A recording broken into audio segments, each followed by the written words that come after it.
Yang pertama, pengertian STEM. STEM adalah akronim dari Sains, Teknologi, Engineering, Matematik. Menyatakan bahwa STEM merupakan satu pendekatan dan upaya dalam menggabungkan beberapa atau keempat subjek STEM menjadi satu pelajaran yang didasarkan pada hubungan antar subjek dan masalah dunia nyata. Kelly dan Crowley 2016 mendefinisikan STEM sebagai pendekatan untuk mengajarkan dua atau lebih subjek STEM yang terkait dengan praktik secara autentik sehingga dapat meningkatkan minat belajar peserta didik. Sandra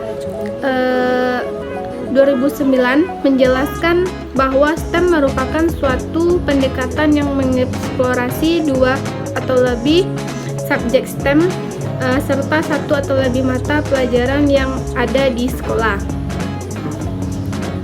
Menurut Zubaida 2019, STEM adalah suatu pendekatan pembelajaran yang dapat memberikan kesempatan kepada siswa untuk memperluas wawasannya terkait sains dan humaniora.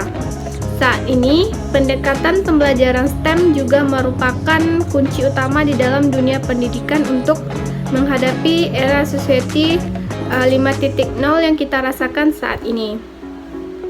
Pembelajaran STEM dapat mengarahkan siswa untuk membiasakan diri untuk berpikir secara kritis, logis, kreatif, matematis, maupun bekerja secara saintifik dengan meningkatkan kemampuan berpikir tingkat tinggi terkait penggunaan big data. Pendekatan ini menggabungkan aspek-aspek penting dalam kemajuan peradaban manusia dalam satu kerangka pembelajaran, yaitu yang pertama, sains merupakan suatu proses berpikir secara sistematik berdasarkan hukum, teori, dan fakta yang ada untuk memberikan solusi terhadap permasalahan.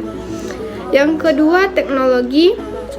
Setiap orang memiliki cara tersendiri untuk belajar dan dapat berbeda satu sama lain, sehingga penggunaan teknologi dapat proses pembelajaran maupun mampu memudahkan transfer ilmu seperti penggunaan video pembelajaran.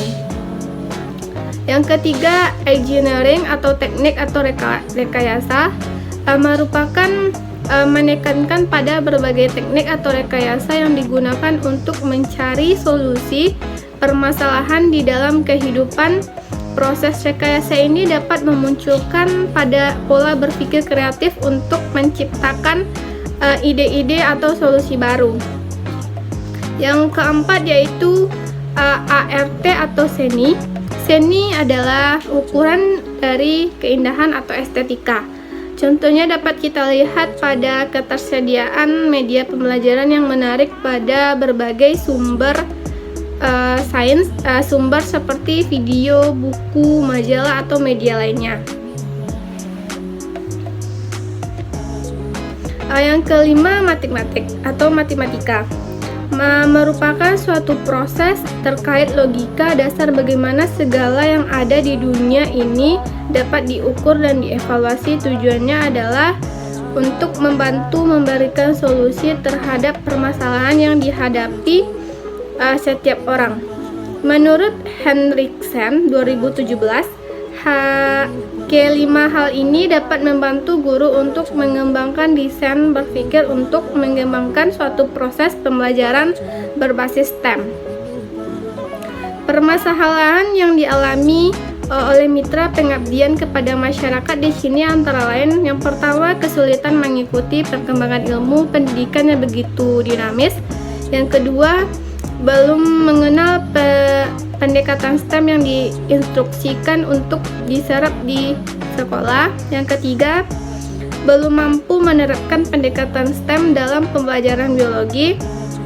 Yang keempat, adaptasi STEM dari sistem pendidikan luar negeri ke sistem mata pembelajaran di Indonesia yang butuh banyak penyesuaian. Yang kelima, belum ada pendampingan dari pemerintahan melalui dinas terkait untuk pelatihan dan pendampingan penerapan STEM. Yang kedua, pendekatan pendidikan STEM.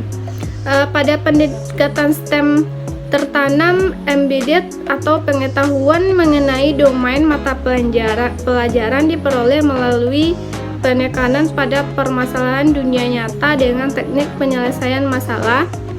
Namun materi kajian pada pendekatan ini tidak masuk dalam evaluasi.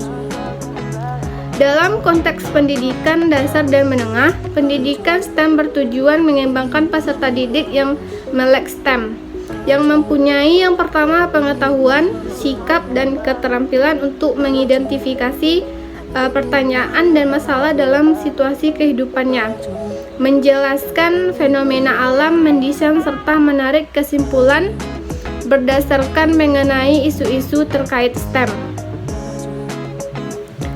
Yang kedua, memahami karakteristik fitur-fitur disiplin STEM sebagai bentuk pengetahuan, penyelidikan, serta desain yang digagas manusia. Yang ketiga, kesadaran bagaimana disiplin-disiplin STEM membentuk lingkungan material, intelektual, dan kultural. Yang keempat, terlibat dalam kajian isu-isu terkait STEM, minimal efisien energi, kualitas lingkungan, keterbatasan sumber daya alam, sebagai warga negara yang konstruktif, peduli, serta reflektif dengan menggunakan gagasan-gagasan sains, teknologi, engineering, dan matematika. Yang ketiga, pentingnya pendidikan STEM dalam kurikulum 2013.